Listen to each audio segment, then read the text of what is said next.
What is going on, Jerome? The Minnesota Vikings made a number of key changes this offseason, shedding some veteran contracts, Eric Kendricks, Adam Thielen, etc. And there's a lot of changes, but as new general manager Kwesi adofo-mensah is continuing to reshape this rooster, there's going to be a lot more changes in 2023 or 2024 after the 2023 season. So here are 10 Vikings LB go after the next season. First up, Kirk Cousins. Yes. There's going to be some changes. Now, everything points to the Vikings making a move and finding a quarterback in this year's draft, whether it's trading on up for the top 4, going with Hendon Hooker, going with DTR, going with Tanner McKee, etc. And everything from the couch language of, we're expecting the best out of Kirk Cousins this year, and as well as reportedly balking on potentially extending him at a discount for 2024, 2025. They're going to let it ride. Going to let his contract play out. Now, this doesn't preclude them from re-signing him this offseason. Like, say, the Vikings can't draft a quarterback this year, that they're not in position to draft a quarterback next year, and if Kirk shines again, like maybe they lace it up for one more season. I think it's unlikely. And remember, Kwesi inherited Kirk Cousins. Kwesi inherited Kwesi inherited all these players, but he's already made a lot of changes and bringing in his guys and going to find his quarterback while still being competitive like they were last year as well as this year does make sense. But I think this is going to be it. 2023 is going to be it for number 8. Next up, number 2, running back Dalvin Cook. Now, asterisk, because this could be it for Dalvin this offseason. But if they do run it back with number 4, and the Vikings clearly want to run the ball this year much better by signing Josh Oliver, bringing back C.J. Ham, etc., and Dalvin, $10.4 million base salary this year, $2 million of it is already guaranteed. But if he does play this year in purple, next year, it's going to be gone because next year he's going to be 29, and also he has a $15.6 million cap hit with only $3.1 million dead. They could free up around $12.5 million in cap space by moving on, so I think that would be it. Next up, player number 3, KJ. Now, before you say, well, KJ is going to be wide receiver 2 this year. KJ is going to blow up this year. Yes, I fully understand that, but even though the Vikings potentially moving on from Kirk Cousins, even though there is going to be some void year cap damage next year, it is what it is. The Vikings have a lot of mouths to feed. And even though the cap is a myth, indeed, at a certain point, there's only so much cash to go around. So you got Justin Jefferson, who's going to get paid. You have Christian Darrisaw, who's going to be eligible for an extension next offseason. You have TJ Hawkinson, who's going to get paid as well.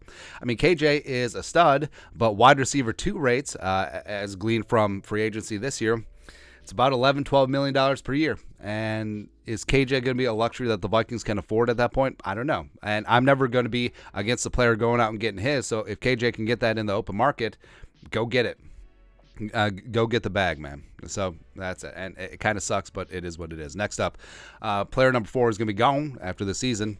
Jalen Reagor. Now, Jalen may not even make it out of camp this year. I don't know. But as a first-round pick, his 4th-year salary around $2.6 million in change is fully guaranteed, so the Vikings can't just cut him without eating some dead cap. They could trade him. We'll see, but his returns from last year weren't really that great. And a couple of Kirk's interceptions were on Jalen. It was always an adventure, him returning punts. 5th-year option, I'm sure, is going to be declined. It hasn't officially been, but it makes 0 sense for them to pick it up, so I know this could be it for the pride of TCU. Next up, number 5, left guard Ezra Cleveland. Now, Ezra is sort of in the same boat as Garrett Bradbury. Now, he's been fine last 2 years as a starter. I mean, he's given up a lot of pressures, and he's a left tackle playing left guard. And we've said this a bunch. But he was a 2020 second-round pick, heading to the final year of his contract. He's a guy that Kwesi did not draft, and I don't know. He could have a Bradbury-esque year 4 where he has a really good season. The Vikings re-sign him, a la what happened with the Grim Reacher. I don't know. I don't see it. I think Ezra is a team player, and he was all down for getting onto the field, which is great. But I think that his future is going to be at left tackle. I think that he's going to hit free agency. I think that a left tackle needy team is going to pick him up, and I think that he's going to go from there. So I don't see Ezra Cleveland back. Next up, number 6. Jumpin' James Lynch. That's right, the pride of Baylor, 2020 4th-round pick. Now, I really like James Lynch, and he just never found his role. Like, he wasn't really a perfect fit with the Zimmer defense. Last year was sort of whatever, and also had injuries. And Maybe he finds a spot this year, playing 4-tech, 5-tech with Flores, and maybe he finally finds his niche. But I know, again, he's a guy that Kwesi didn't draft, and Kwesi restocking the roster with guys that he handpicks. So could be it for Big Red. Next up, number 7. Jordan Hicks, end of the deal, 2-year contract. They revised it this year to reduce his cap number. But Jordan Hicks, I like his veteran leadership, and the Vikings are going to need it as they usher in the new Flores defense. He is still solid in run defense, but he's a 2-down player. Like, you do not want him in coverage at all. And I wouldn't be shocked if eventually he loses his spot to a guy like Troy Reader coming in from the Rams and the Chargers, or rookie linebacker TBD. Next up, number 8.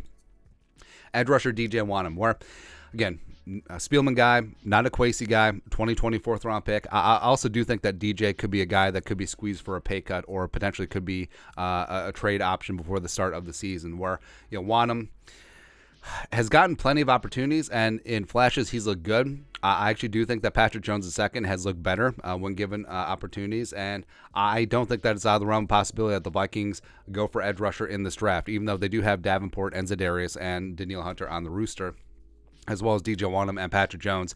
But yeah, I think this could be it for the Pride of South Carolina. Next up, number 9. Speaking of which, Za'Darius Smith. And again, much like Dalvin, he's got the asterisk because I think that he could be gone this offseason as well. But if he plays another year for the Vikings on his current deal, which again is probably unlikely, but he's got a $14.45 million base, a $21.66 million cap hit next year with only $1.66 million dead. So Vikings free up $20 million in cap space by moving on. They move up $12 million in cap space by moving on this offseason. So I think if by some miracle, again, very unlikely that he plays this year on his current deal with the Vikings, this certainly would be it next year. Then, finally, number 10.